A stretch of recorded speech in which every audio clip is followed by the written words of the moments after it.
Hello guys and welcome to the new episode of Iris. Today we'll be talking about aperture or the iris. Sometimes when you see the portrait photos or you see landscape photos, you might see a difference when the background is blurred or when the whole picture is in complete focus. How to achieve those things? Today we'll be discussing about that. To enable that feature on your DSLR camera, switch the dial mode to AV, that is the aperture priority.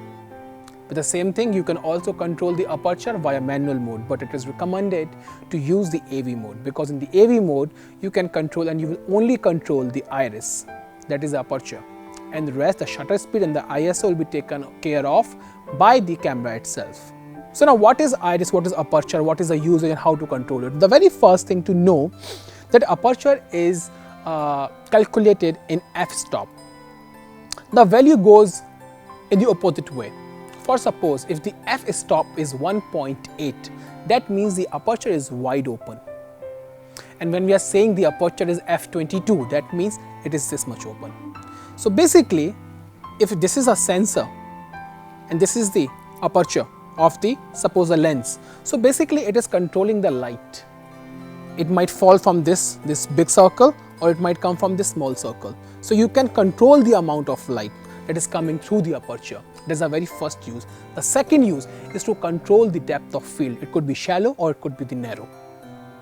Now, when you're keeping the f-stop, that is f-stop to 1.8, it means you're allowing a maximum light to come and fall on the lens. So by using this feat, you can have a complete proper blurry depth of field that you say.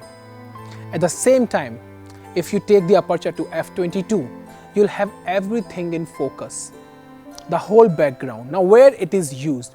Mostly in the clicking the portraits or when you see the wedding pictures or when you are clicking a specific object that you want to focus on, you take the aperture to 1.8.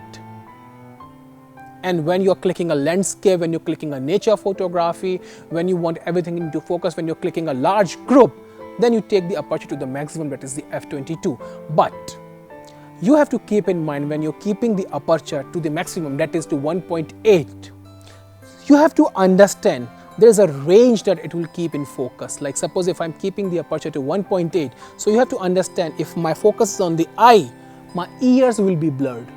This is the focus range. Only this part will be in the focus, my ears won't be in the focus. Whereas if I'm taking the shutter speed to the maximum, everything will be in the focus. So this is for today.